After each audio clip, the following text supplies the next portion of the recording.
There's a lot of myths about how to correct poor posture. So today I'm going to show you some exercises from two physical therapists who've studied it in detail.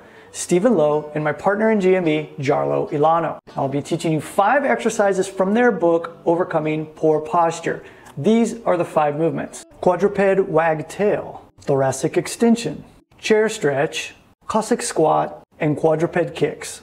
Alright, we're going to start off with the Quadruped Wagtail. Now, this side bending motion activates the muscles alongside your spine. It's going to improve your range of motion and spinal side bending. Now, this can be helpful in alleviating stiffness in your back because a lot of people don't work on this motion at all. So start off with your hands and knees together, pulling your feet up off of the floor so that you can pivot on your knees, bringing your feet to the side as you look back at your toes.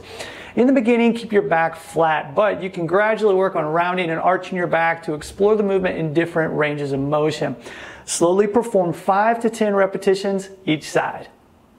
Next up is thoracic extension. Now, for this movement, you'll sit in a chair and place your arms on a wall, slowly sliding your arms upward as you scoop your chest forward and toward the wall. Now, hold this for 3 to 5 seconds, and you can do up to 3 to 5 repetitions. Now, thoracic extension is useful to improve backward bending in the thoracic spine, and it's essential for allowing us to be able to move into different positions. This exercise is the opposite of that hunched over position we find ourselves in so much during our daily lives, and working on thoracic extensions against the wall will help to counteract this poor posture.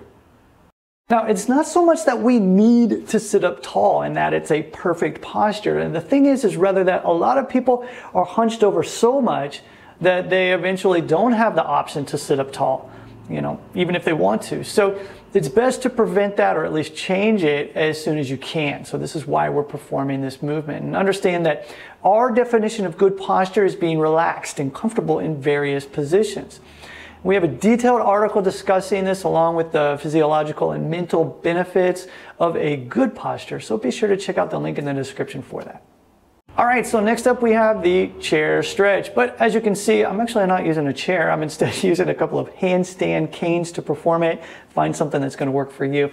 You want to lower yourself to the bottom of a push-up position and then continue to let gravity pull you further past your shoulders, but don't force it, okay? So I like to place my knees on the ground in order to control myself as I lower into this position. If you feel any pain at all when you're working on this movement, then just don't do it, okay? Back off of it.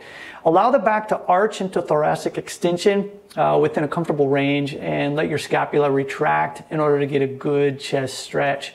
Now, the combination of chest expansion and thoracic extension is another great counter movement to being, at the computer for hours upon hours each day, which we typically are. Hold it up to 30 seconds, taking deep breaths, and then slowly stand back up. So now we're going to take a look at the Cossack Squat. Now, the Cossack Squat's useful for improving leg and hip strength, flexibility, and mobility. Now, this is important for being able to sustain long periods of sitting and standing. Leg and hip strength helps you feel less fatigued. And the increased flexibility as well as mobility helps you to be able to shift and change positions more easily. So once you start off with your leg elevated, eventually working on being able to do these with your foot on the floor, going as low as you can. Have your toes facing forward if you like to stretch the adductor muscles, or point your toes upward if you're looking to stretch the hamstrings. Perform 5 to 10 repetitions for 3 to 5 sets. While we eventually want to work towards having the chest up, in the beginning you might find yourself hunched over or leaning forward, which happens. Now, one myth about posture is that bad posture will cause pain. While that's not necessarily true, bad posture might make you inefficient. So this is why there's so much time and energy placed on proper technique in sports training. So be sure to focus on how you're performing each and every movement. Our final movement is quadruped kicks. Now start on hands and knees with shoulders over hands and hips over your knees. So while kicking your leg up and back behind you, keep your shoulders over your hands and refrain from twisting and opening your hips out to the side. So this is going to help you isolate the glute and hamstring muscles during the movement. An alternative is bending the leg and keeping it at a 90-degree angle in order to better feel glute activation. Stronger and more enduring hips and glutes are important for sustaining posture, even in sitting, and help take stress off of your back. Perform 5 to 10 repetitions for 3 sets.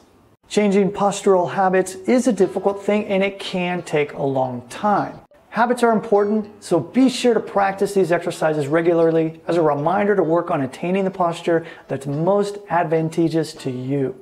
So be sure to buy the book, do the exercises, get away from your damn computer, and do something about your poor posture.